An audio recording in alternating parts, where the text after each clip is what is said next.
And dear viewers, as you can see on the screen, লেখা আছে IELTS writing, right? তো IELTS writing কেমন, IELTS writing কি করে করতে হয়, এটা নিয়ে একদম রচনার মতো করে কিন্তু আমি সবাইকে লাস্ট দুটো সেশনে বলেছে। কি বলেন যারা প্যানেলে আছেন? বলেছিলাম না কি কি থাকে, কয় রকমের লেখা থাকে, এবং হচ্ছে IELTS রাইটিং কেন আমরা বলি যে এটা হচ্ছে আমাদের যে free hand writing, academic writing এর মতো না। এই আলোচনাগুলো আমি আপনাদের সাথে অনেক করেছি, রাইট? ফাইন। তো আপনারা যারা মিস করেছেন সে কথাগুলো আপনাদের বলবো যে আমাদের লাইভ সেশন গুলো এখন যে যেখান থেকে দেখছেন, যদি এটা পেজ হয়, গ্রুপ হয়, সেই জায়গায় কিন্তু আমাদের আগের লাইভ গুলো আছে, একটু স্ক্রল করে আপনি লাইভ গুলো দেখে নিতে পারেন। তো আমি ইনশাআল্লাহ সামনের দিকে এগিয়ে যাব। তো আমরা বলেছিলাম যে আইএলটিএস রাইটিং এ আমাদের দুটো টাস্ক থাকে, টাস্ক 1 এন্ড টাস্ক 2। বলেছিলাম টাস্ক 2টা এসে আসে, রাইট? তো এসের ক্ষেত্রে আমরা বলেছিলাম যে এসেটা একাডেমিক ক্যান্ডিডেট আপনি হন অথবা জিটি ক্যান্ডিডেট আপনি হন না কেন, টাস্ক 2টা সেম। আর বলেছিলাম যে এসে অনেক রকমের হয়, রাইট? এই যে স্ক্রিনে আপনি এখন দেখতে পাবেন অনেক রকমের এসে হয়, এর মধ্যে একটা হচ্ছে কি ওপিনিয়ন টাইপ, রাইট? তো আপনাদেরকে আমি লাস্ট ক্লাসে বলেছিলাম যে ওপিনিয়ন টাইপ এসে যদি আপনি এক্সাম হলে আপনার আসে, আপনি একদম প্রশ্ন দেখে, প্রশ্নের বাক্যগুলো দেখে কি করে বুঝতে পারবেন যে আমার এসেটা ওপিনিয়ন টাইপের এসে, রাইট? এটা নিয়ে আপনাদেরকে আমি লাস্ট ক্লাসগুলোতে বলেছি। আচ্ছা, এরপর আমি বলেছিলাম যে একটা ওপিনিয়ন টাইপের এসে যদি আপনার পরীক্ষা চলে আসে, তাহলে আপনি কিভাবে লেখা শুরু করবেন, আপনার স্টেপস কি হবে, কিভাবে আপনার শুরু করা উচিত, এটা আপনাদেরকে আমি একটু করে লাস্ট ক্লাসে বলেছি। So as you can see on the screen, there is a question. একটা কোয়েশ্চেন কিন্তু স্ক্রিনে আছে, যেটা আমি লাস্ট ক্লাসগুলোতে আপনাদের দেখিয়েছি। আমি যদি একটু পড়ে শোনাই, সেটা হচ্ছে as mass communication and transport continue to grow, societies are becoming more and more alike, leading to a phenomenon known as globalization, right? তো কি বলছে এখানে, যে যেভাবে করে কমিউনিকেশন এবং ট্রান্সপোর্টের কি হচ্ছে, ডেভেলপমেন্ট হচ্ছে, এতে করে একটা কনসেপ্টের দিকে আমরা যাচ্ছি, সেটা হচ্ছে কি গ্লোবালাইজেশন, রাইট? আর এরপর একটা বিষয় কি, সাম পিপল ফিয়ার, কিছু মানুষ ফিয়ার করছে, কিছু মানুষ হচ্ছে টেনশনে আছে, রাইট? ওয়ারি করছে। কি বিষয় নিয়ে তারা টেনশনে আছে? The globalization will eventually lead to the total loss of cultural identity. এই তো কিছু মানুষ এই ভয়ে আছে, এই যে এত ব্যাপক হারে গ্লোবালাইজেশন হচ্ছে, এতে করে কি হতে পারে, কালচারাল আইডেন্টিটি হারিয়ে যেতে পারে, বিলুপ্ত হয়ে যেতে পারে। বুঝতে পারছেন সবাই? আচ্ছা, এবার আমাদের কাছে প্রশ্ন করেছে যে to what extent do you agree or disagree. এটা হচ্ছে আমাদের কাছে আলটিমেটলি আমাদের টাস্ক। তো আমি বলেছিলাম আপনাদেরকে, এই যে একটা অনেকগুলো এখানে কথা বলা আছে, এগুলোকে আমরা বলি হচ্ছে কি প্রম্পট। কি বলি এটাকে মেজো ভাই? প্রম্পট। এই প্রম্পটের উদ্দেশ্য কি সেটা আপনাদেরকে আমি বলেছি। প্রম্পট কেন দিবে আমাদেরকে? যাতে করে আমি সিচুয়েশনটা বুঝতে পারি যে কোন পার্সপেক্টিভ থেকে আমাকে সেটা লিখতে হবে। ক্লিয়ার? আচ্ছা স্যার, ইস্যুটা দিবে আর কি। হ্যাঁ, আচ্ছা, তো এইটা পড়ে আপনাদেরকে আমি বলেছি যে এখানে যেমন করে আমি মার্ক করে রেখেছি যে বড় বড় ইম্পর্টেন্ট শব্দগুলোকে একটু আইডেন্টিফাই করে রাখার জন্য, এটা আপনাদেরকে আমি বলেছি, যেটা আমি এখানে করে রেখেছি। ফাইন। আচ্ছা, তো আমার যারা ভিউয়ার্স আছেন সবাইকে আরো একটু মনে করিয়ে দিই যে এটা রাইটিং এর যেহেতু ক্লাস, রাইটিং কিন্তু বক্তব্য শুনে খুব বেশি আপনার লাভ হবে কিনা এই নিয়ে আমি কনফিউজ থাকি, রাইট? আমি যেটা মনে করি, এই ধরনের বক্তব্য আমরা অনেক কিন্তু শুনবো, ইউটিউব চ্যানেলগুলোতে আছে, অনেক হয়, এবং আমাদের যে ক্লাসগুলো আইএলটিএস এর সেখানেও দেখা যায় এই ডুজ এন্ড ডোন্টস বলতে বলতে কিন্তু সময় চলে যায়। তো আমার যেটা উদ্দেশ্য ছিল যে আমরা একটু লার্নিং বাই ডুইং, যে একটু কিভাবে করা যায়, আলটিমেটলি আমরা একদম একটা এসেগুলো ক্লাসে লিখতে পারে কিনা সবাই মিলে, এই উদ্দেশ্য হচ্ছে আমার মেইন। এই জন্য সবাইকে বলছি, যারা আমাদেরকে শুনছেন লাইভ, যারা দেখছেন এবং যারা আমার সাথে প্যানেলে আছেন, please you must have something to take notes. একদম মানে আমার মন থেকে এটা বলছি আপনাদেরকে, কিছু লেখার কিছু যেন থাকে আপনার কাছে, রাইট? আচ্ছা, ফাইন। এরপর বলেছি আপনাদেরকে এই জায়গাটা পড়ে যখন আপনি দেখবেন এই জায়গাটাতে অর আছে, তখন আপনাদের বলেছে agri or disagree, positive or negative, এরকম থাকলে আপনি বুঝে যাবেন যে আপনাকে একটা দিকে চলে যেতে হবে, একটা সাইড আপনাকে চুজ করতে হবে, রাইট? হয়তোবা আপনি মনে করবেন ইয়েস, গ্লোবালাইজেশন আমার কালচারাল আইডেন্টিটির জন্য একটা ক্ষতিকর দিক। যদি আপনি তা মনে করেন, তার মানে আপনি এগ্রি করছেন। আর ডিসএগ্রি করলে তাহলে আপনি মনে করছেন না, এটা গ্লোবালাইজেশন কি ক্ষতিকর দিক না, এই তো ভালো দিক, রাইট? ভালো দিক। তাহলে আপনাকে যে কোনো একটা দিকে চলে যেতে হবে। আচ্ছা ঠিক আছে, এই যে সিদ্ধান্ত নেওয়ার কথা বলছি, একটা দিক চুজ করার বলছি, এটা আপনি কি করে করবেন? এটা নিয়ে আমি লাস্ট ক্লাসে বলেছি যে আপনাকে একটু প্ল্যানিং করে নিতে বলছি আমি, যে আপনার প্রশ্ন যে কোয়েশ্চেন পেপারটা আপনাকে দিবে ওইখানে আপনি চাইলে একটু নোটস নিয়ে রাখতে পারেন, যে আমি যদি একমত হই তাহলে আমার যুক্তিগুলো কি হতে পারে, যদি আমি দ্বিমত হই যুক্তিগুলো কি হতে পারে। তখন যদি আমি এভাবে করে একটু নোটস নিয়ে নিতে পারেন, আর এই নোটসের ভিত্তিতে যদি আপনি সিদ্ধান্ত নেন, আশা করছি সিদ্ধান্তটা খুব ভালো একটা সিদ্ধান্ত হবে। এবং আরেকটা বেনিফিট হচ্ছে, যেহেতু নোটস গুলো আগে আপনি চিন্তা করে ফেলছেন, তখন লিখতে গিয়ে আপনাকে আইডিয়া জেনারেট করার জন্য, নতুন যুক্তি খুঁজে পাওয়ার জন্য আপনাকে আবার লেখা থামিয়ে চিন্তা করতে হবে না। কি বলেন মেজো ভাই? Yes sir. আচ্ছা ফাইন। এরপর আমরা লাস্ট ক্লাসে সবাই মিলে কি করেছিলাম? এগ্রি করেছিলাম না ডিসএগ্রি করেছিলাম? যারা ছিলেন বলেন। দুইটাই করেছিলাম স্যার স্যার, বলেছিলেন এগ্রি ডিসএগ্রি দুইটাই লিখবেন। কিছু মানুষ হচ্ছে এগ্রির দিকে চলে গেছে, কিছু বলেছে কি করবে, ডিসএগ্রি করবে। তো আমি বলেছিলাম ঠিক আছে, আমরা একবার এগ্রি করে লিখবো, আরেকবার কি করে লিখবো, ডিসএগ্রি করে লিখবো, রাইট? দুই ভাবেই আমরা প্র্যাকটিস করব, ঠিক আছে? Yes sir. Okay fine. এরপর হচ্ছে হ্যাঁ এগ্রিটা ফার্স্ট আমরা লিখবো, নো প্রবলেম। এবার আমরা বলেছি ঠিক আছে, যে কোনো একটা সিদ্ধান্তে চলে যাওয়ার পরে আমাদের কাজ কি? আমাদের কাজ হচ্ছে এবার আমরা প্যারাগ্রাফিং কিভাবে হবে, এই সিদ্ধান্তটা খুবই গুরুত্বপূর্ণ। তো আমি আপনাদেরকে বলেছিলাম যে আইএলটিএস এ স্ট্রাকচারিং এর ব্যাপারে, রাইট, কোনটা করা যাবে। ল্যাঙ্গুয়েজ হচ্ছে আপনার, ল্যাঙ্গুয়েজ হচ্ছে কার, একজন ক্যান্ডিডেটের, কিন্তু সিস্টেমটা আমাকে কে বলে দিবে? কেমব্রিজ আমাকে বলবে, এই তো, মানে আইএলটিএস আমাকে বলে দিবে, যে প্রশ্ন করবে সে আমাকে সিস্টেম বলবে। সিস্টেম কেউ বানাতে পারবে না, সে যত বড় দেখতে, যত লম্বা হোক, যত মোটা হোক, মানে সে নিজেকে যা দাবি করুক না কেন, দিন শেষে সিস্টেমটা বানানো, নতুন একটা সিস্টেম যেটা আইএলটিএস এর রিয়েল মানে মেইন ইস্যু না, একদম আইএলটিএস সার্টিফাইড না, কেমব্রিজ ইউনিভার্সিটি সার্টিফাই করেনি, এমন কোন সিস্টেম কেউ বানাতে পারবে না, আকরাম বানাতে পারবে না, রাইট? আমি বলতে পারবো না। সিস্টেম নিতে হবে কার কাছ থেকে? আমি বলেছি আপনাদেরকে কেমব্রিজ থেকে, এই তো। এর বাহিরে আমার কিছু বোঝা দরকার নাই, দরকার আছে কিনা? না। তো এই জন্য আমি আপনাদেরকে কেমব্রিজের এক্সামিনারদের স্যাম্পল দেখিয়ে আপনাকে বলেছি যে আমরা প্যারাগ্রাফিং কিভাবে করব। তো আমরা বলেছিলাম যে একটা ইন্ট্রোডাকশন রাখবো, আর বডিতে আমরা মিনিমাম দুটো আর ম্যাক্সিমাম কয়টা, তিনটা প্যারাগ্রাফ আমরা করতে পারি। তখন আপনাদের বলেছিলাম আপনি যে পক্ষে গেছেন সে পক্ষে প্রথম দুটো বডি প্যারাগ্রাফে দুটো যুক্তি নিয়ে আপনি কথা বলতে পারেন, আর একটা প্যারাগ্রাফে আপনাদের আমি বলেছি যদি পারেন আপনি রেফিউট করবেন। রেফিউট করা মানে কি আপনাদেরকে আমি বোঝার জন্য বলেছি, যে আমি যে পক্ষ নিলাম তার অপোনেন্ট ভিউ কোনটা, আমি যে পক্ষে আছি। এখন ধরুন ফর এক্সাম্পল এই প্রশ্নের ক্ষেত্রে আমি যদি মনে করি প্রশ্ন কি বলছে, প্রশ্ন বলছে এই যে গ্লোবালাইজেশন ব্যাপারটা এটা হচ্ছে কালচারাল আইডেন্টিটির জন্য কি ভালো না খারাপ? হ্যাঁ হ্যাঁ, খারাপ। প্রশ্ন আমাদের বলছে এটা কি খারাপ, প্রশ্ন বলছে খারাপ, মানে এটা আমাদের কালচারাল আইডেন্টিটি লস হবে যদি এভাবে কি হয়, গ্লোবালাইজেশনটা হতে থাকে, রাইট? আচ্ছা, মানে আমি যদি একমত হই তাহলে আমি বলছি হ্যাঁ আসলে খারাপ, আর যদি আমি দ্বিমত হই এর মানে কি, আমার দ্বিমত হওয়া মানে হচ্ছে আমি বলছি না গ্লোবালাইজেশন আসলে কালচারের জন্য কি ভালো হবে, এই তো। আচ্ছা, তো জন্য বলেছিলাম আপনি যদি একমত হন আপনি বলছেন খারাপ হবে গ্লোবালাইজেশন কালচারের জন্য, আর তাহলে আপনার বিপরীত ভিউটা কোনটা, ভালো হবে, এই তো। তাহলে ভালো যে হবে এটাকে আপনাকে এখানে রেফিউটের জায়গায় আপনি এটাকে ভুল প্রমাণ করবেন যে আলটিমেটলি ভালো হবে না, এটাই তো রেফিউট না। আপনার অপোনেন্ট যে ভিউটা, অপোজিট যে ভিউটা, সেটাকে নালিফাই করা, সেটাকে ডিসপ্রুভ করে দেয়া, সেটাকে ধরেন একদম অযৌক্তিক প্রমাণ করা, এটাই তো আপনার কাজ।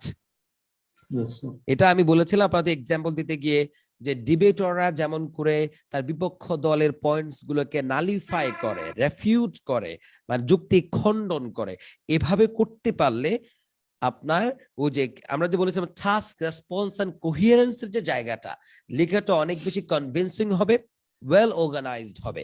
এই তো করে আপনার লেখার মধ্যে টাস্ক, রেসপন্স এবং কোহিয়ারেন্সের এই যে দুটো মার্কিং ক্রাইটেরিয়া আছে খুব ভালোভাবে মেনটেন হবে, আর এই জন্যই আপনার কি ব্যান্ড স্কোরটা বেড়ে যাবে। আমি কি বোঝাতে পারছি? কিন্তু কেউ যদি মনে করে যে স্যার আমার পক্ষে রেফিউট করা সম্ভব না, আমি অত বেশি ল্যাঙ্গুয়েজে ভালো না, আমার খুব বেশি ব্যান্ড স্কোর দরকার নাই, 6 অথবা 6.5 পেলে আমি কি ইয়ানাফসি আমার কি কাজ হয়ে গেছে, আমি এবার কি করব, ওই যে আমার ব্যাগ এন্ড ব্যাগেজ আমি গুছাবো, আপনার পক্ষে যদি সম্ভব না হয় আপনি রেফিউট করা দরকার নেই। আপনি যে পক্ষে গেছেন সেই পক্ষে আপনি দুটো যুক্তি প্রমাণ করে দিয়ে আপনি কনক্লুশনে চলে যান। আমি কি বোঝাতে পারলাম আপনাদেরকে? Yes, sir. Yes, sir. এই জন্য বলি যে আমি আইএলটিএস কি করব, আইএলটিএস কি করব এটা অনেকাংশে নির্ভর করে যে আমি আইএলটিএস থেকে কত পেতে চাই তার উপর। কি বলেন পাপড়ি? তাই না? মানে একটা Yes. স্টুডেন্ট তার কোন রকম 5.5 অথবা 6 পেলেই তার কি পারপাসটা সার্ভ করবে, তাকে আমি 7.5 কেন পাবে না সে স্ট্রাকচারে নিয়ে যাওয়াটা ওটা বোকামি হবে আমার জন্য। কি বলেন? Yes, sir. এই জন্য আমি যেটা করি যে আইএলটিএস কেউ যাওয়ার জন্য যখনই কেউ ভাবে স্যার আমি আইএলটিএস প্রিপারেশন নিব, আমি তাকে বলি ভাই আগে আপনি আপনার লেভেলটা অ্যাসেস করেন যে আপনি কোন লেভেলে আছেন, আপনার ল্যাঙ্গুয়েজটা কোথায় আছে, এটা আগে অ্যাসেস করেন, এরপর আপনার টার্গেটটা ফিক্স করেন যে আপনি কয় মাস প্রিপারেশন নেবেন এবং কোথায় যেতে চান। এইভাবে আপনাকে মানে চিন্তা করে আপনার প্ল্যানিংটা করা উচিত। ক্লিয়ার? আচ্ছা Yes, ফাইন। sir. এবার আজকে আমরা মেইন আমাদের আজকে লেখার কথা, এই তো এতক্ষণ পর্যন্ত আমি যেটা করলাম last 10 minutes and more than 10 minute সময়ের মধ্যে মোটামুটি আগের সেশনগুলোকে একটু রিভিউ করে নিলাম, যাতে করে আজকে আমাদের যারা নতুন শুনছেন তাদের আমার পুরো ক্লাসটা ফলো করতে সুবিধা হয়। ক্লিয়ার? Yes, sir. আর আপনারা যারা আছেন আপনাদের জন্য একটা রিভিউ হয়ে গেল। কি বলেন? আচ্ছা চলেন Yes, এবার আমরা sir. বিসমিল্লাহির রহমানির রহিম বলে আমরা শুরু করছি। আজকে আমরা ফার্স্ট কি লিখবো? একটা ইন্ট্রো লিখবো। কিসের ইন্ট্রো লিখবো? যে আমাদের যে সেটআপ, এসিতে আমাদের টপিকটা কি ছিল মনে আছে তো আপনাদের, না ভুলে গেছেন এর মধ্যে? এই ছিল আমার কি প্রশ্ন, এই তো। Globalization. একটু সব পড়ে নেন, পড়ে একটু মাথায় নেন যে আমরা বলছি কি Miscommunication address. কোন ধরনের গ্লোবালাইজেশন, ওই যে ট্রান্সপোর্ট বেড়ে Food যাচ্ছে and- বলে, কমিউনিকেশন সেক্টরটা কি মাস কমিউনিকেশনের ডেভেলপমেন্ট হচ্ছে বলে গ্লোবালাইজেশন হচ্ছে, আর এর জন্য কালচার লসের একটা ইস্যু চলে আসছে, এই তো। আচ্ছা এবার হচ্ছে যখনই আপনি কোনো ওপিনিয়ন টাইপ এসে এর জন্য ইন্ট্রোডাকশন লিখবেন, তখন একটা প্রশ্ন আসবে যে ইন্ট্রোডাকশন আমি কি লিখবো, আসবে কিনা? Yes, sir. Yes, হ্যাঁ বলেন, sir. ইন্ট্রোডাকশনে কি লেখা উচিত? Sir, background statement, paraphrase of the given prompt, thesis statement, hints of the logic. আচ্ছা আমি আপনাদেরকে একটু করে বলে দিই এটা, যে যারা আজকে ফার্স্ট টাইম ক্লাস করছেন তাদের বোঝার জন্য এটা সুবিধা হবে। এটা যে ইন্ট্রোডাকশন যখন আমরা লিখতে যাব, মজার বিষয় হচ্ছে এগুলোর জন্য আসলে আলটিমেটলি আমরা ইন্ট্রোডাকশনে কি থাকতে হবে এটার জন্য ফিক্সড কোনো ম্যানুয়াল কিন্তু নাই, রাইট? যে কেমব্রিজ বলে দিচ্ছে যে এই পয়েন্টগুলো না থাকলে ইন্ট্রোডাকশন হবে না, এরকম বলতে কোনো ফিক্সড কিন্তু আমাদের জন্য এজেন্ডার মতো করে বলে দেয়া নাই, রাইট? তারপরেও আমরা যারা ল্যাঙ্গুয়েজ পড়াই আমরা ওই জায়গা থেকে একটা যদি দাঁড় করাই যে একটা ইন্ট্রোডাকশনে কি কি ইস্যুগুলো থাকলে আমরা বলতে পারবো যে ইন্ট্রোডাকশনটা কি, বলেন তো? মোটামুটি এই যে স্ট্যান্ডার্ড একটা ইন্ট্রোডাকশন, বোঝাতে পারছি আপনাদেরকে? হ্যাঁ হ্যাঁ সবাই বুঝতে পারছেন আমার কথা? Yes, sir. আচ্ছা তো এবার আজকে আমি আপনাদের দেখাবো যে একটা ইন্ট্রোডাকশনে কি কি থাকা উচিত, কি থাকলে আপনি বলতে পারবেন যে ইন্ট্রোডাকশনটা মোটামুটি কেমন হয়েছে, একটা পারফেক্ট ইন্ট্রোডাকশন হয়েছে, এই তো। Yes, sir. কারণ একটা বিষয় মোটামুটি ভালো হওয়ার জন্য অনেকগুলো ইস্যু দরকার আছে। আমি কি বোঝাতে পারছি আপনাদেরকে? অনেকগুলো ব্যাপার না থাকলে কিন্তু কখনো বলা যায় না যে এই জিনিসটা পারফেক্ট হয়েছে, রাইট?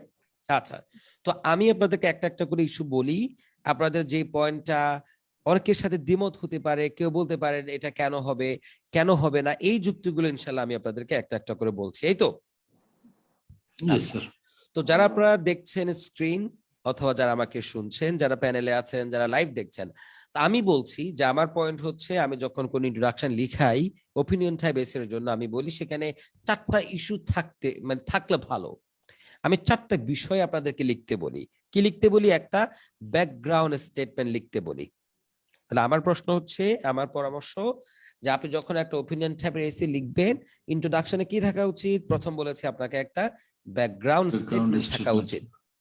আচ্ছা এরপরে পয়েন্টে কি বলছি আপনাদেরকে আমি, সেটা হচ্ছে একটা কি থাকবে? Paraphrase of the given prompt. আচ্ছা থার্ড কি বলছি? থিসিস স্টেটমেন্ট, যেটা কি আমি ব্যাখ্যা, প্রত্যেকটা পয়েন্টকে আমি ব্যাখ্যা করব যে কোনটা বলতে আমি কি বোঝাচ্ছি। এরপরে বলছে হিন্টস অফ ইয়োর লজিকস। আপনারা কি 4টা পয়েন্ট বুঝতে পেরেছেন? Yes, sir. Yes, sir. আসলে আপনারা বুঝেন না। কেন বুঝেন না? আমি যখন আপনাদেরকে বলি তখন শুধু শুনেন, দিন শেষে যখন আপনাদেরকে কোনো একটা হোমওয়ার্ক বা কোনো একটা এসে লিখতে দিই, তখন আলটিমেটলি বোঝা যায় যে আপনারা কি বুঝছেন। বোঝাতে পারছি কিনা? তো আমি একটু মানে একদম মানে আল্লাহ ইজ উইটনেস, আল্লাহ থেকে একটু বলি, যতক্ষণ না আপনি সত্যিকার অর্থে মানে এটার উপরে কাজ করার মতো আপনি বুঝবেন না, ততক্ষণ পর্যন্ত বলবেন যে আমি বুঝি নাই, আবার বুঝান।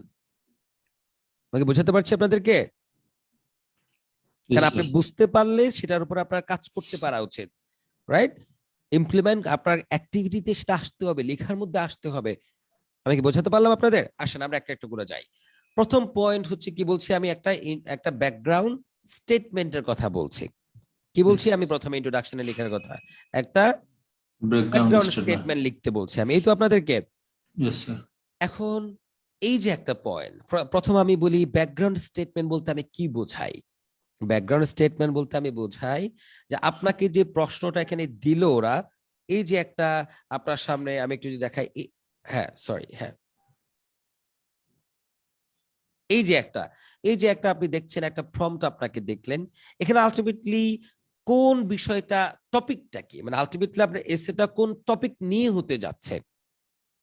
আপনার এসেটা যে কেন্দ্রীয় বিষয়বস্তু কি, সেই বিষয়টাকে আমরা বলি হচ্ছে টপিক। কি নিয়ে পুরো এসেটা লেখা, কে আমাকে বলতে পারবেন? আলটিমেটলি এসেটা কি নিয়ে লিখছে? Cultural identity. হ্যাঁ হ্যাঁ, গ্লোবালাইজেশন এন্ড কালচারাল কি Cultural আইডেন্টিটি, রাইট? মানে তাদের একদিকে হচ্ছে গ্লোবালাইজেশনের বিষয়, আরেকদিকে হচ্ছে এটার সাথে কালচারাল আইডেন্টিটির সম্পর্কটা কি, এই তো। Yes.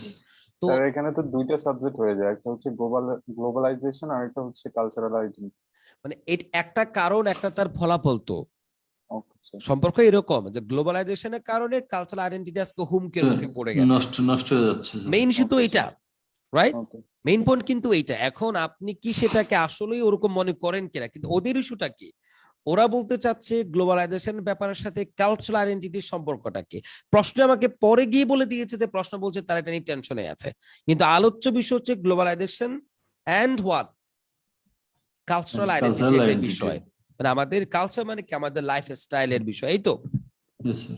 এটা কিন্তু মেইন টপিক কিন্তু এটা, যে গ্লোবালাইজেশন এবং কি কালচারাল আইডেন্টিটি। কিন্তু Identity. এখানে বিতর্ক হচ্ছে কি নিয়ে? বিতর্কটা হচ্ছে এই যে এই পরের কথাটা, যে প্রশ্নে এরা মনে করছে এটা একটা কে আমাদের জন্য নেগেটিভ বিষয়, এই তো। তার মানে হলো আপনি এটা যদি বুঝতে পেরে প্রথমেই যে মেইন টপিকটা বুঝতে পারার পরে যদি আপনি একটা বাক্য বা একটা স্টেটমেন্ট লিখতে পারেন, সেটাকে আমরা বলছি কি ব্যাকগ্রাউন্ড স্টেটমেন্ট। ব্যাকগ্রাউন্ড স্টেটমেন্টটা কোত্থেকে আসে? টপিকটা থেকে আসে। মানে আপনাকে যখন আইএলটিএস কোনো একটা টপিক দিয়ে প্রশ্ন দিল, প্রশ্নের মেইন ইস্যুটা কি, এই মেইন ইস্যুটা যদি আপনি বুঝতে পারেন, তা নিয়ে একটা কথা লিখে দেয়া হচ্ছে কি ব্যাকগ্রাউন্ড স্টেটমেন্ট। আমি কি আপনাদের বোঝাতে পারলাম ব্যাকগ্রাউন্ড স্টেটমেন্টটা কি? Yes, sir. Yes, sir. এখন এখানে একটা প্রশ্ন, যে ব্যাকগ্রাউন্ড স্টেটমেন্ট লিখতে গেলে অবশ্যই আপনাকে প্রশ্নটা পড়ে প্রশ্নের মেইন ইস্যুটা কি এটা বুঝতে হবে কিনা? অবশ্যই, স্যার। হ্যাঁ, তো এইটা অবশ্যই বুঝতে হবে, অবশ্যই না বুঝলে স্যার আপনি এক্স্যাক্টলি ওভারঅল একটা কনসেপ্ট কিভাবে আসবে? এবার চিন্তা করেন তো, ধরেন কেউ একটা সুন্দর ব্যাকগ্রাউন্ড লিখতে পারলো, এটা কিসের প্রমাণ বহন করে? তার মানে ওই ক্যান্ডিডেট সত্যি প্রশ্নটা বুঝতে পেরেছে, কি বলেন ফাতিমা? মানে আপনি একটা ব্যাকগ্রাউন্ড স্টেটমেন্ট লিখতে পেরেছেন, এটা ইনডিরেক্টলি কি প্রুভ করে? আপনি সত্যি প্রশ্নের যে মেইন টপিকটা সেটা আপনি কি ধরতে পেরেছেন, রাইট? তো এখানে একটা প্রশ্ন হলো, এই জন্য বলি আপনি যদি একটা ব্যাকগ্রাউন্ড স্টেটমেন্ট লিখেন এবং তা দিয়ে যদি আপনার এক্সামিনার বুঝে যে আপনি আলটিমেটলি প্রশ্নটা বুঝতে পেরেছেন, কি নিয়ে কি আলোচনাটা হচ্ছে, এটা আপনার জন্য পজিটিভ দিক। অনেকে এটা বলবে, আমি জানি, সেটা বলবে যে ব্যাকগ্রাউন্ড স্টেটমেন্টের দরকার নাই, সরাসরি কি ওই যে প্যারাফ্রেজ দিয়ে শুরু করে দাও। কি দিয়ে শুরু করে দাও? প্যারাফ্রেজ। এটা নিশ্চয়ই আপনারা শুনেছেন কিনা এই কথাটা? যে কোনো কি দরকার নাই, ব্যাকগ্রাউন্ড সেন্টেন্স দরকার নাই, তুমি সরাসরি কি দিয়ে শুরু করে দিবা, ওই যে যেটা তোমাকে Paraphrase. প্রম্পট যেটা বলা আছে ওটাকে প্যারাফ্রেজ করে দাও। প্যারাফ্রেজ করতে গিয়ে আমরা অনেক কিছু শিখি, যে সিনোনিম ব্যবহার করো, এটা করো, সেটা করো, তাই না? ঠিক আছে কিনা, আমাকে বোঝাতে পারছি? Yes, তাহলে sir. আমার প্রশ্ন হলো এইটা, আপনাদের সাথে আমি একটু আর্গিউ করছি এই পয়েন্টটাতে। যদি আপনি ব্যাকগ্রাউন্ড সেন্টেন্স দিলেন না, বুঝলাম, তাহলে আপনি কি দিয়ে শুরু করবেন? প্যারাফ্রেজ দিয়ে শুরু করবেন। Paraphrase দিয়ে। আর প্যারাফ্রেজ মানে কি বলেন তো? প্যারাফ্রেজ মানে কি?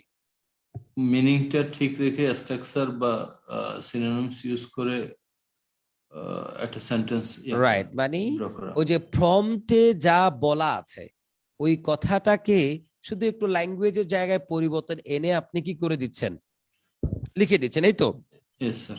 তার মানে কি মনে হয় না যে তথ্যটা মানে মেসেজটা তো তাহলে সরাসরি আপনি কি কি থেকে নিচ্ছেন? প্রশ্ন বাক্য থেকে নিচ্ছেন। যে আমরা স্যার অ্যাক্টিভ প্যাসিভ করছিলাম না, অ্যাক্টিভ থাকলে হ্যাঁ, হ্যাঁ, প্যাসিভের right. মতো করে দেওয়া, লাইক দ্যাট। এক্স্যাক্টলি, তার মানে আপনার তথ্যটা কোত্থেকে নিচ্ছেন? আপনি প্রশ্নের বাক্যে যা প্রশ্ন ছিল থেকে। তাকে শুধু একটু কি কিছু সিনোনিম ব্যবহার করে অথবা স্ট্রাকচার পাল্টে দিয়ে আপনি লিখে দিচ্ছেন। তার মানে আপনার এসেটা শুরুই হলো কি দিয়ে? ওদের প্রশ্ন থেকে তথ্য যেটা ডিরেক্ট ওইটা দিয়ে। তা আপনি Yes, sir. নিজ থেকে আপনি যে প্রশ্নটা বুঝতে পেরেছেন, নিজ থেকে কিছু দেখিয়ে তো আপনি কি করতে পারলেন না, লেখাটা শুরু করতে পারলেন না। আমার এই পয়েন্টটা কি বুঝতে পেরেছেন আপনারা? Yes, sir. তাহলে আপনার এসেটা শুরু হলো কি দিয়ে? ওই তথ্যটা দিয়ে, তাদের যে তথ্যটা provided ডিরেক্টলি information প্রশ্নে দিয়ে। আছে। যে তাদের কোয়েশ্চেন ইনফরমেশন দিয়ে। মানে ওই Yes, sir. যে ইনফরমেশনটা ওরা আপনাকে দিয়েছে তা দিয়ে আপনি শুরু করলেন। তারপরে আপনি যে প্রশ্নের টপিকটা বুঝতে পেরেছেন এটা বোঝালেন আপনি কোন তথ্যটা দিয়ে আমাকে বলেন তাহলে? Background statement. হ্যাঁ, হ্যাঁ, নাই স্যার, Background এখানে নাই, statement প্যারাফ্রেজিং এ তো নাই স্যার। যদি ডিরেক্ট প্যারাফ্রেজ দিয়ে শুরু করেন তাহলে তো ওই বিষয়টা থাকলো না, যে আমি যে না। টপিকটা বুঝতে পেরেছি এই পাণ্ডিত এই ইস্যুটা আপনি দেখাতে পারলেন না। না। আমি বোঝাতে পারছি কিনা? জি স্যার। এই জায়গায় দাঁড়িয়ে আমি বলি, আপনি আশা করছেন আমার রাইটিং এ 7 কেন আসে না, 7.5 কেন আসে না, আকরাম স্যার আমার সিএলবি 9 কেন আসে না? মানে আপনি চাইতে কিন্তু কম চান না। এখন এটা শুনলে হয়তো বা অনেকে মন খারাপ হবে, মানে আপনার চাইতে কিন্তু ওই যে কি একদম মানে বড়টা আমাকে দাও, আমরা চাইতে তো দোষ নাই, দোষ সেটা বলছি না, মানে আপনি চাইতে চাইবেন বড়টা আর আপনি বলবেন ভাইয়া আমি ব্যাকগ্রাউন্ড তো আমি বুঝতে পারছি না, আমি এটা করব না, আমি বরং কি করবো ওই যে প্যারাফ্রেজ করে দিব, একটু একটু শব্দকে এদিক ওদিক করে দিয়ে কোন রকম শুরু করে দিব।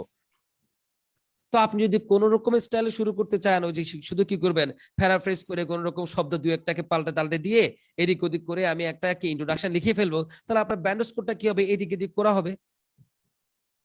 কি বলেন Yes, sir. বুঝা ভাই, ফাতিমা, Sure. পাপড়ি, শাকিল, গোলাম রাব্বি, কি আপনারা চুপ মেরে গেলেন কেন? না স্যার, সুপ হ্যাঁ, মেরে গেলাম, স্যার, কই আছি তো, শুনতেছি। আছে, হুম, আছি তো স্যার, আছি। আছি বলেন মানে আমার কথার সাথে আছেন কিনা? আমার সাথে তো আছেন জি। দেখতে পাচ্ছি। Of স্যার, course, কথার sir. সাথে মাথায় অনেক কিছু ঘুরতেছে স্যার। বুঝতেছি, এই কারণে বলতেছিলাম না। হ্যাঁ, আপনি বিষয়টা একদম স্পষ্টভাবে চিন্তা করেন। হ্যাঁ, আপনাকে তো আমি না করছি না, আপনি চাইলে যে কেউ আপনি চাইলে ডিরেক্ট প্যারাফ্রেজ দিয়ে শুরু করেন।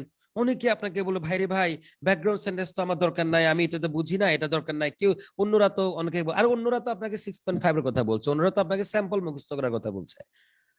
আপনি বলেন এই, আমি তো বলতে গেলে অনেকে বলবে ভাই আপনি ছোট মানুষ, অনেক কথা বলে ফেলতে হয় মাঝে মধ্যে। আমি তো ল্যাঙ্গুয়েজ পড়ে ল্যাঙ্গুয়েজ শেখাই, আমি তো ধরেন চট করে চটিয়ে একটা বই পড়ে আপনার সামনে আইএলটিএস পড়াতে আসি নাই, রাইট? আমি তো ল্যাঙ্গুয়েজ পড়ে আসছি। আমি কি করে আপনাকে বলবো যে আপনি কয়েকটা ওই যে স্ট্রাকচার দিয়ে দিব, ফর্মেট দিয়ে দিব, ডানে বামে ঢুকিয়ে দিয়ে ওই যে আসছে হচ্ছে টেলিভিশনের রচনা, আপনি তো শিখছেন গরুর রচনা, তো আপনাকে টিচার শিখিয়ে দিয়েছে বলবা যে টেলিভিশনের ভিতরে গরু দেখা যায়, এরপর থেকে শুরু হয়ে গেছে পুরোটা গরুর রচনা। সব গরু নিয়ে লেখা, এরপর টেলিভিশন আর নাই, লেখার মধ্যে সব হচ্ছে কি গরু। গরু। তখন আপনাকে যদি আমি ওই ফর্মেট শিখিয়ে দিই যে কয়েকটা মানে এদিকে এদিক ঘুরিয়ে দিবেন, এদিকে এদিক ঘুরিয়ে দিলে ইন্ট্রোডাকশন হয়ে যাবে, এদিকে এদিক ঘুরিয়ে দিলে কনক্লুশন হয়ে যাবে, এই টাইপের পড়া ট্রাস্ট মি আমি পড়াই না, একদম পড়াই না। আমি এই জায়গায় আমি সরি, এই জায়গায় আমি ব্যর্থ, আমি পারি না আসলে এই ম্যাজিক ট্যাজিক হাবি জাবি বলে তোলে এসব কথাবার্তা বলতে পারি না, রাইট? আমি জানি প্র্যাকটিক্যালি সারাদিন তো আইএলটিএস পড়াই, বুঝি এটা যে আমার স্টুডেন্টদের উইকনেসটা কোথায়, কেন স্টুডেন্ট সিএলবি পাচ্ছেন না। এমন যদি হতো সারা বাংলাদেশে তো আপনার 7+ এর গ্যারান্টির যে মানে যেদিকে যান 7+ দেখবেন, আপনি জিজ্ঞেস করেন না ওর প্রতিষ্ঠানে কয়জন 7+, তাহলে তো সবাই 7+। তো মাসে 6 মাস 7 মাস শুধু কি একটা ছেলে কি 7 পেয়েছি এটা দেখেন কেন? তাহলে তো আপনার প্রত্যেক মাসে শুধু কি 7+ থাকতো আপনার ইয়াতে, কই 7+ গুলো যায় কই? আমি কি বোঝাতে পারি? বাস্তবতা জি, এটা, রিয়েলিটি হচ্ছে এরকম। এই জন্য বলি দেয়ার ইজ নো শর্টকাট। আপনি 7 চাইবেন, আপনাকে 7 এর জন্য কিছু করতে হবে। You have to go for extra mile, you have to take steps for that, right? Intrinsic আমি কি আপনাদের বোঝাতে পারলাম? Sure sir. হ্যাঁ, আচ্ছা ঠিক আছে। তো অনেকে আমাকে বলছে থ্যাংক ইউ এটা এত সুন্দর করে বলার জন্য। আসলে আমি জানি না সুন্দর করে বলতে পেরেছে কিনা, আমি জানি না সুন্দর করে বলতে পেরেছে কিনা। আমার কাছে আমি যেটা ফিল করি, আমি সেটাই আপনাদের বলি, রাইট? আমি তো একদম ওপেন, একদম মানে ম্যাস মিডিয়াতে কথা বলছি, মানে চুপিসারে কোনো একটা কোনায় একটা চেম্বারের ভিতরে 4 জন স্টুডেন্টকে বসিয়ে তো লুকিয়ে লুকিয়ে বলছি না, রাইট? আচ্ছা ফাইন, আচ্ছা ঠিক আছে ফাইন। আরেকজন বলছে এটা টপিকের পজিটিভ হবে না নেগেটিভ হবে, মানে ব্যাকগ্রাউন্ড সেন্টেন্সটা কি টপিকের পজিটিভ হবে না নেগেটিভ? ভাই দেখেন, ব্যাকগ্রাউন্ড সেন্টেন্সের বৈশিষ্ট্য হচ্ছে এটা হচ্ছে কি একটা জেনারেল একটা স্টেটমেন্ট। ব্যাকগ্রাউন্ড সেন্টেন্সে আপনি ডিবেটে ঢুকবেন না। ডিবেটটা এখানে কি নিয়ে? প্রশ্ন ডিবেট করছে, কেউ বলছে এটা গ্লোবালাইজেশন কালচারের জন্য কি ক্ষতিকর, প্রশ্ন বলছে ক্ষতিকর, একমত হলে আপনি বলছেন ক্ষতিকর, দ্বিমত হলে আপনি বলছেন না এটা ক্ষতিকর না।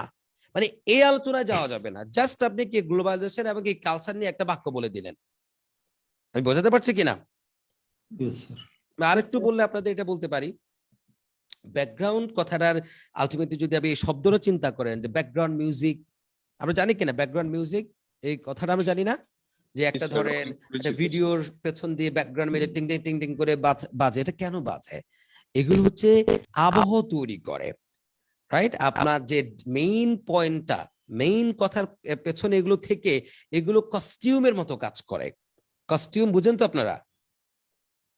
ধরেন একজন কি করলো, মানে ভয়ঙ্কর সাজার জন্য এরকম করে দাঁত বের করে রাখলো, এমন করে রাখে না, মানে এস্থেটিক ইস্যুস গুলো দিয়ে একটা আবহ তৈরি করা, যেতে করে পুরো ওভারঅল ইম্প্যাক্টটা অডিয়েন্সের উপরে পড়ে। এই তো ব্যাকগ্রাউন্ড সেন্টেন্সের কাজ হলো এটা, মানে একটা আবহ তৈরি করবে। মেইন ডিবেটটা আসার পূর্বে একটা আবহ তৈরি করছে, আলটিমেটলি আমি কি নিয়ে যাচ্ছি। এই তো আমরা দেখেন না, রাস্তা দিয়ে যখন প্রাইম মিনিস্টার আসবে অথবা যখন আপনার প্রেসিডেন্ট মুভ করবে, দেখেন এর আগে টিং টিং টিং টিং করে কি ও আবহাওয়া ঠান্ডা, রাস্তা ব্লক হয়ে যাচ্ছে, কিছু একদম স্পিডে কিছু কি সরকারি যে ল এনফোর্সমেন্টের গাড়ি দ্রুত বেগে ছুটে যায়, মানে এগুলো দিয়ে কি বোঝা যায়? Someone VVIP is coming, right? এগুলাকে বলি আমরা কি আবহ, ব্যাকগ্রাউন্ড তৈরি করা। বোঝাতে পারছি? Yes sir. আমি আবারও আমি স্পষ্ট করে বলি, ব্যাকগ্রাউন্ড স্টেটমেন্ট আমি কাদেরকে লিখতে বলি? যারা একটা ভালো ভালো বলতে 7+ আপনি স্কোর আশা করছেন তাদেরকে আমি বলছি। আর যদি বলেন যে ভাইয়া আমি 6 পেলেই খুশি, তাহলে আপনাকে বলছি ভাই তাহলে আপনার অতটুকুতে যাওয়া দরকার নাই, আপনি যে প্যারাফ্রেজ দিয়ে আপনি শুরু করেন। কি বলবেন? Yes sir. Fine, better. আচ্ছা ঠিক আছে। তাহলে একটা তার ব্যাকগ্রাউন্ড সেন্টেন্স নিয়ে, স্টেটমেন্ট নিয়ে এখনো কি আপনাদের কোনো প্রশ্ন আছে? No sir. No sir. আর এই ব্যাকগ্রাউন্ড স্টেটমেন্টটা লিখতে ওই ধরনের ক্যান্ডিডেটস পারবে যে প্রশ্নের বাক্যটা পড়ে মেইন টপিকটা বুঝতে পারবে। ঠিক আছে, ওকে ফাইন। এরপর হচ্ছে আমাদের, আমরা জানেন প্যারাফ্রেজ কি, আপনারা তো সবাই এর মধ্যে মেজো ভাইও বলেছে, আপনারা বলেছেন প্যারাফ্রেজ হচ্ছে এই যে আমাকে এখানে প্রশ্নে যা বলেছে, এই যে কথাটা, এই যে প্রশ্নে এখানে যে কথাটা বলেছে এটা, এই কথাটাকে যদি আমি একটু কি এখানকার এই কথাটাকে যদি একটু নিজের মতো করে নিজের ভাষায় লিখে দিই, এক্ষেত্রে আমি কি করতে পারি? সিনোনিম ইউজ করতে পারি, এখানে যে শব্দগুলো আছে সেগুলো লেক্সিক্যাল ফিচার্স আমি ইউজ করতে পারি, আমি স্ট্রাকচারটাকে একটু ডিফারেন্ট করে লিখতে পারি, রাইট? এটাকে আমরা কি প্যারাফ্রেজ বলি। প্যারাফ্রেজ মানে কি writing the same issue using different language and structural কি ফিচার্স, রাইট? ডিফারেন্ট ল্যাঙ্গুয়েজ বলতে আমরা কি বুঝি? শব্দ, না হলে কি syntactic or semantic issues, right? অনেক সময় আমরা এখানে লেক্সিক্যাল ইস্যুজও নিয়ে আসি। তার মানে শব্দ চেঞ্জ করে, স্ট্রাকচার চেঞ্জ করে, তথ্যের সিকোয়েন্সটাকে এদিক এদিক করে দিয়ে আপনি কি করতে পারেন? প্যারাফ্রেজ করতে পারেন। ঠিক আছে? Yes sir. আচ্ছা, তাহলে আমার প্রথম কথা ছিল কি লিখতে হবে? একটা ব্যাকগ্রাউন্ড স্টেটমেন্ট লিখতে পারেন। আমি একটু বড়, আমি অবশ্যই আপনাদেরকে ক্লিয়ার করছি আস্তে আস্তে, আমি গ্রাজুয়ালি যাচ্ছি। আমি তো বারবারই বলেছি, এমন তো না বিষয়টা যে আমাকে আজকেই সব বলে শেষ করে ফেলতে হবে, রাইট? আমরা অনেক ক্লাস অনেক করেছি এরকম, কিন্তু বুঝি না, কিন্তু ক্লাসের পরে ক্লাস করে যাচ্ছে। ঠিক আছে, তো আমি স্লো এন্ড স্টেডি মুভ করছি এবং প্রত্যেকটা পয়েন্ট আপনাদেরকে ক্লিয়ার করার চেষ্টা করছি। ফাইন। এরপর হচ্ছে কি, এই দুটো পয়েন্ট নিয়ে কারো প্রশ্ন থাকলে আমাকে বলেন। ব্যাকগ্রাউন্ড স্টেটমেন্ট এবং প্যারাফ্রেজ এই দুটো ইস্যু নিয়ে এনিওয়ান এনি কনফিউশন?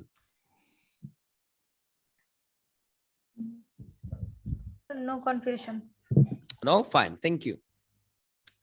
এরপর যে থিসিস স্টেটমেন্ট, এটা নিয়ে কারো আপত্তি নাই? এটা আমরা সবাই কি একমত? একটা থিসিস স্টেটমেন্ট লাগবে, এই তো? এখন প্রশ্ন হচ্ছে what is thesis statement? Thesis statement মানে কি? এটাকে আমি বলছি central point of your writing. মানে আপনি পুরো লেখাটার মেইন বিষয়? কোন দিকে, কোন ধাঁচের কোন দিকে এটা যাচ্ছে, সেটাই হচ্ছে আপনার কি স্টেটমেন্ট। তো এবার চিন্তা করেন, আমরা যখন অ্যাগ্রি ডিসএগ্রি এসে লিখি, ওপিনিয়ন টাইপের এসে লিখি, তাহলে এই ধরনের এসের মেইন পয়েন্ট কোন দিকে? আমি যদি অ্যাগ্রি করি তাহলে আমার মেইন এসেটা কোন দিকে যাবে? এগ্রির দিকে যাবে। আমি যদি ডিসএগ্রি করি তাহলে কোন দিকে যাবে? ডিসএগ্রির দিকে যাবে, রাইট? এই জন্য বলি আমরা ওপিনিয়ন টাইপ এসের ক্ষেত্রে থিসিস স্টেটমেন্টটা আলটিমেটলি কি থাকবে? আপনার সিদ্ধান্তটা থাকবে। কি থাকবে এখানে? Your decision. রাইট। আপনারা কি সব বুঝতে পারছেন আমাকে? শাকিল বুঝতে Yes, পারছো? Yes, sir. তাহলে এখানে থিসিস স্টেটমেন্ট আলটিমেটলি কি থাকবে? আমার সিদ্ধান্তটা, আমার চয়েসটা কি? আমি কি একমত হলাম? একমত হলে সেটা বলে দেয়া যে আমি একমত হলাম। দ্বিমত হলে দ্বিমত হলাম, এটা স্পষ্ট করে আপনাকে কি করতে হবে? ওপিনিয়ন টাইপ এস এর ক্ষেত্রে ইন্ট্রোডাকশনে আপনাকে বলতেই হবে।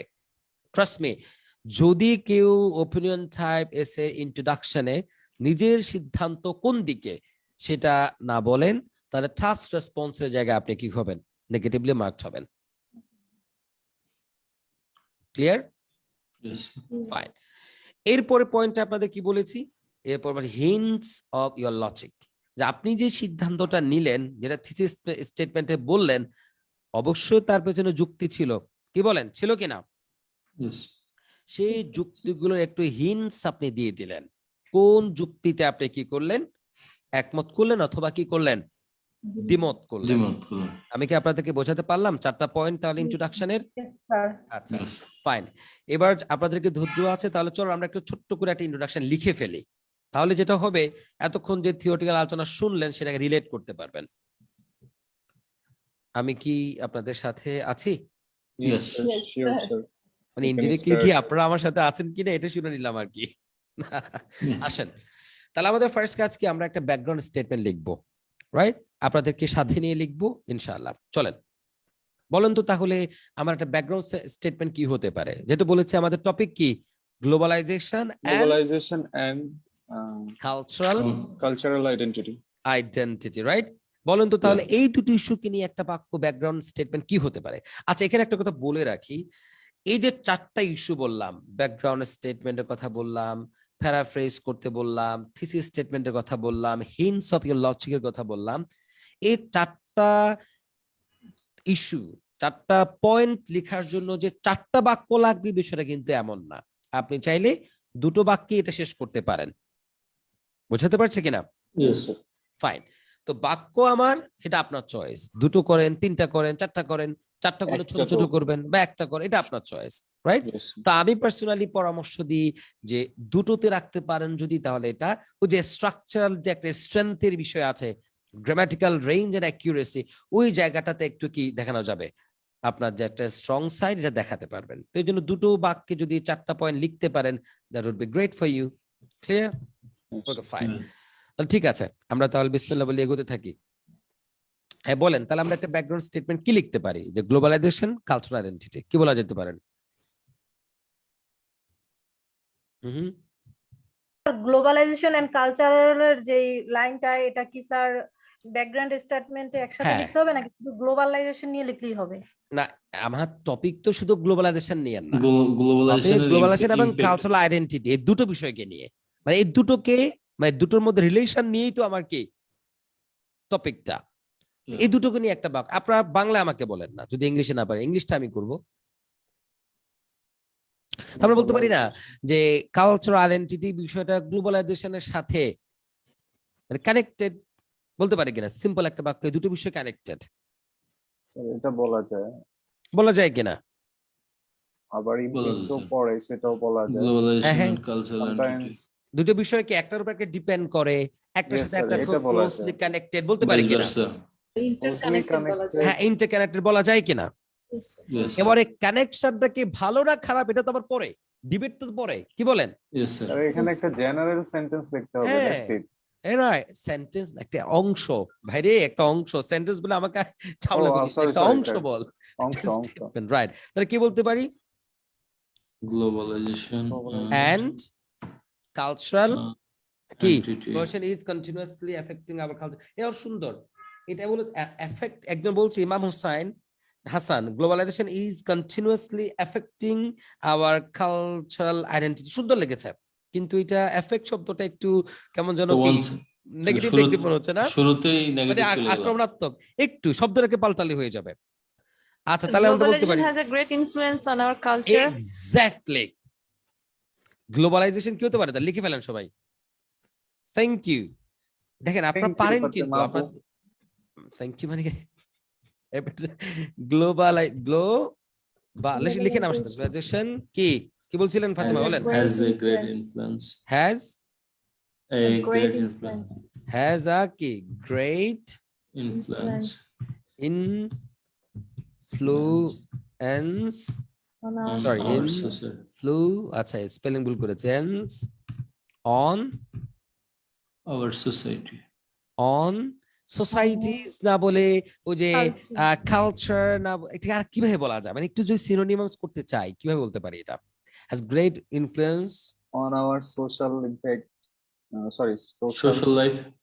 social life. Social norms and values পাওয়া যাবে? আওয়ার ইয়েস, আওয়ার কি values Social norms and and values. এইভাবে বলতে পারে কিনা, has great influence on our কি, আওয়ার বলেন না একটু সবাই বলেন, চিন্তা করেন, On আরেকটু our- আরেকটু পিছে, হ্যাঁ our Social, social and social norms and values. Social So, আর social এর পরে অন্য সোশ্যাল কিছু এন্ড একটা আসে। কি কালচার শব্দ মেইন, এটাকে আমরা সিনোনিম করব না, এটাকে রাখি কালচারাল কি প্র্যাকটিসেস বলে দিই না। Yes, sir, practices. হুম? Practice. কারণ ব্যাকগ্রাউন্ড অংশটা খুব বেশি পেঁচানো দরকার নাই, মানে এটা তো আমার সিম্পল একটা কথা। The globalization has a great influence on, আচ্ছা আওয়ার কথা লিখে নে না, On our social and cultural practices. On our কি social and cultural practices, Practices. Right? ঠিক Sir, আছে কিনা? একটা কোশ্চেন স্যার, এখানে বলেন। যদি কেউ ইউজ করে যে সোশ্যাল এন্ড কালচারাল আইডেন্টিটি, তাহলে কি সমস্যা ভুল নাই, হবে? কোনো সমস্যা নাই, আইডেন্টিটি তো ওরা বলেছে, হয়তো আমরা এটাকে অন্যটা আইডেন্টিটি use না করবো। বলে আমরা প্র্যাকটিসেস বললাম আর কি, Okay. Right? Yes, sir, thank you. আচ্ছা অবশ্যই আপনি বলতে পারেন। আচ্ছা এরপর হচ্ছে এইটা একটা অংশ গেল, এরপর আমার কাছে প্যারাফ্রেজ করে দেয়া, এই তো প্যারাফ্রেজ করবো কোন বিষয়টাকে, ওই যে কমিউনিকেশনের কি কমিউনিকেশন বেড়ে mode of যাচ্ছে, communication. যার জন্য কি এটা ওরা বলতে চাচ্ছে এটা নেগেটিভলি এফেক্ট করছে, এই তো। Yes, sir. তাহলে আমরা বলতে পারি Georgia has a great influence on our social and cultural practices. এটা বলতে and তাহলে আমরা চাইলে এখানে আমরা কি করতে পারি, এটা ফুল স্টপ দিয়ে Close দিতে পরে বাক্য পারি। শুরু করতে পারি। এটা বলতে পারি কি, এবার লিখে দেখি, এভাবে যদি লিখি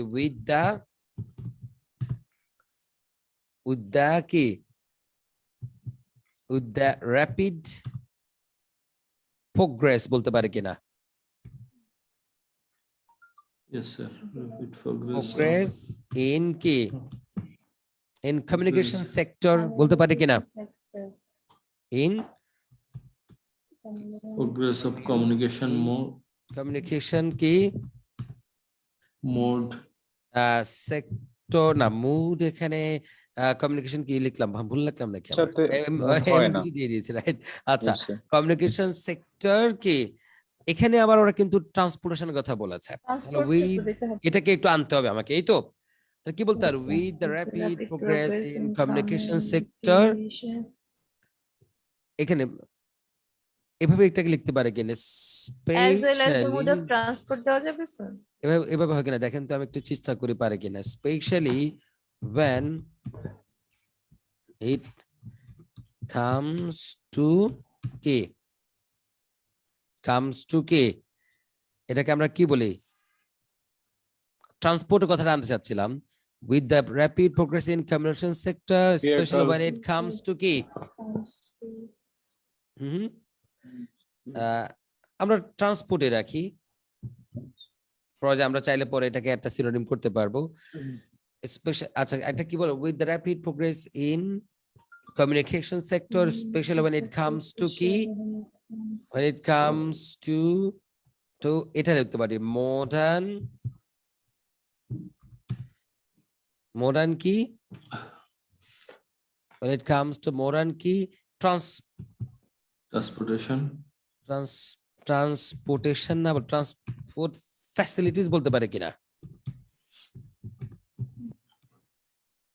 with the rapid Facilities progress বলতে- in communication sector, especially when it comes to modern transport facilities, এবার কি বলতে পারি, with the rapid progress in communication sector, especially when it comes to modern transport facilities, the কি, the change, the the change, or কি লিখছি আচ্ছা the change কি বলা যায়, the change is কি the change is noticeable বলতে চাচ্ছিলাম, বলতে পারে কিনা, the rapid progress, with the rapid progress in commercial sector, especially when it comes to modern transport facilities, the change is কি quite কি noticeable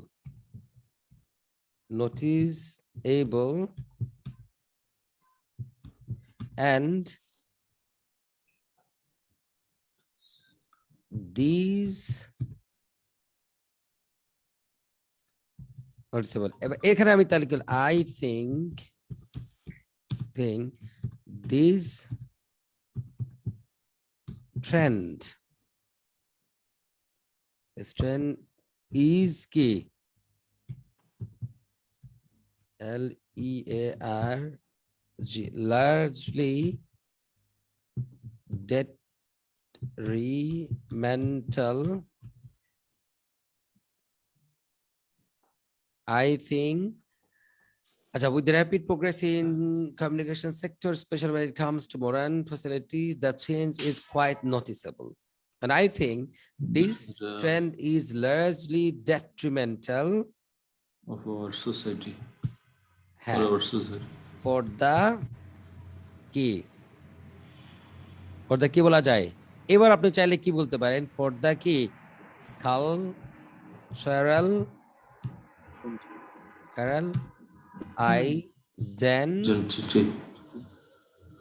identity, the identity of কি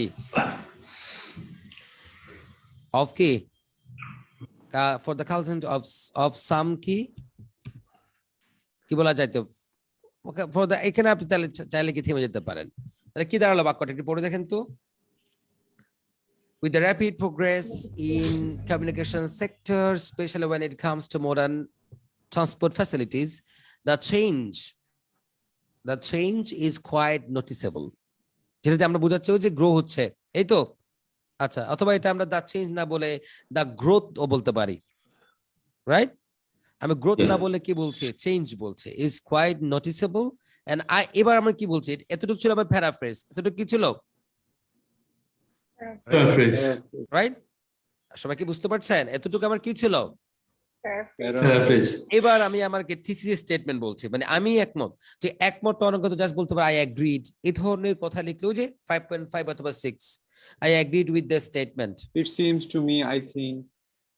তাই না, it seems to me বলতে পারেন, হ্যাঁ it seems to me বলা যেতে পারে, the change is detrimental বলা যেতে পারে, কিন্তু ওই যে এটা যে আমি I agreed with the statement, I agree with the given proposition, এই ধরনের রেডিমেড বাক্য লিখলে কত পাবেন, ক্লিন 5.5 অথবা সর্বোচ্চ 6, যদি বাকিগুলো ঠিক থাকে, রাইট। তো I think this trend is largely detrimental for the cultural identity. এবার চাইলে আমার কি বাকি আছে, বিকজ দিয়ে আপনি কি বলতে পারেন, ওই যে হিন্টস অফ ইওর লজিক, এতটুকু মধ্যে চলে আসছি আমরা, ব্যাকগ্রাউন্ড ডান, তারপরে প্যারাফ্রেজ ডান, থিসিস স্টেটমেন্ট ডান, কি বলেন, এতটুকু হয়ে গেল না, হ্যাঁ হ্যাঁ, Detrimental. এটা মানে ক্ষতিকর, হার্মফুল, হার্মফুল ডেট্রিমেন্ট মানে কি harmful. এতটুকু আসছে মানে কি আমার প্রথম তিনটা পয়েন্ট। এবার হচ্ছে যে হিন্টস অফ মাই লজিক। এবার বলেন আমি যে বলছি এটা ক্ষতিকর পেছনে আমার যুক্তি কি ছিল? ওই আমরা তো আগে প্ল্যানিং করে রাখছি, কি যুক্তি ছিল বলেন? এই যে আপনার কি ছিল যুক্তি বলেন? হ্যাঁ হ্যাঁ হ্যাঁ, এই যে এটা, এটার মধ্যে আমরা কি এটা মানুষের লাইফ স্টাইলে কি একটু একটা Unsociality বলে। মানুষের ইন্ডিভিজুয়ালিস্ট করে ফেলবে মানে বা অথবা মানুষের আউটগোয়িং করে ফেলবে, এর মধ্যে থেকে আপনি চুজ করবেন Lifestyle কোন related যুক্তিগুলো করে। বেশি আপনি সুন্দর। তাহলে একটা হচ্ছে লাইফ স্টাইলটা Sir, lifestyle- হাইব্রিড হয়ে যাবে, right? Hybrid Yes, type sir. হয়ে যাবে, অথবা কি ইনফেরিয়রিটি কমপ্লেক্স মানুষের মধ্যে গ্রো করবে, মানুষ নিজের কালচারকে ভুলে অন্যের কালচারকে বেশি ভালো মনে করতে পারে, এই তো Yeah, ফাইন। unsocial ঠিক আছে, and- তাহলে আমরা এই Right. দুটো যুক্তিকে আমরা এখান থেকে দুটো যুক্তিকে আমরা কি করব, জাস্ট এখানে বিকজ এর পরে হালকা করে লিখে বিকজ কি ইট উইল ইট উইল কি ইট উইল লিড কি Lead. করতে পারে মানুষকে কোথায় নিয়ে যাবে, ইট উইল লিড অথবা ইট উইল মেক পিপল কি it will make it will make কি because it will make People- people বলবো, আচ্ছা make People unsocial people it will make people কি একটা বলতে পারেন যে কি outgoing unsocial and- একটা হচ্ছে কি make people outgoing, একটা হচ্ছে feel inferior